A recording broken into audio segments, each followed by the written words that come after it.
Terima kasih Anda masih bersama kami dalam kabar Jawa Tengah. Meski jumlah kasus positif COVID-19 di Jawa Tengah meningkat, namun angka kesembuhan harian di Jawa Tengah juga tinggi. Tercatat pada akhir November bertambah 1.289 pasien yang sembuh.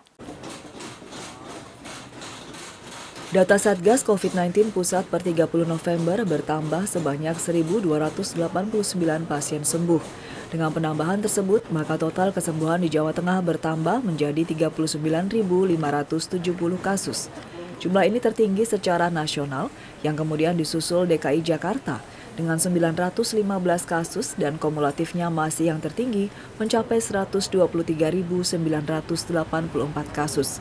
Diikuti Jawa Barat menambahkan pasien sembuh sebanyak 703 kasus dan kumulatifnya mencapai 45.049 kasus.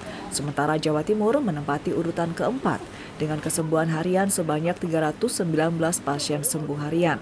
Namun kumulatifnya masih kedua tertinggi mencapai 54.490 kasus. Sayangnya kasus pasien meninggal harian Jawa Tengah masih menjadi kedua terbanyak. Pasien meninggal sebanyak 23 kasus dan kumulatifnya urutan ketiga, yakni sejumlah 2.363 kasus. Setelah Jawa Timur dengan menambahkan pasien meninggal sebanyak 32 kasus dan kumulatifnya masih yang tertinggi sebanyak 4.407 kasus. Gubernur Jawa Tengah Ganjar Pranowo sendiri meminta tingginya angka kesembuhan itu berkorelasi dengan tingginya tes PCR di Jawa Tengah, di mana semakin tinggi pengetesan maka semakin cepat terdeteksi. Ya sebenarnya dinamika yang belum selesai gitu ya, dinamikanya bagus. Maksud saya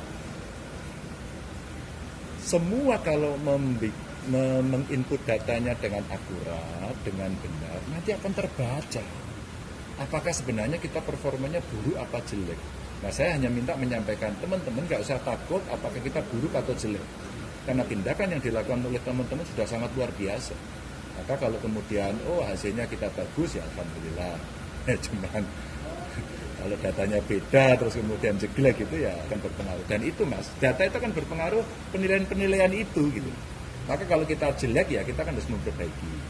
Kan nggak enak, kepolisian udah kerja luar biasa semua kok elek terus enak apa tuh? Berarti ada yang keliru. Jangan-jangan gubernurnya nggak becus gitu ya. Nah, kalau kemudian kita sudah mencoba mengkonsolidasikan, masih makin kecil lagi dan ada peningkatan dan sebagainya, ya kita harus mereview.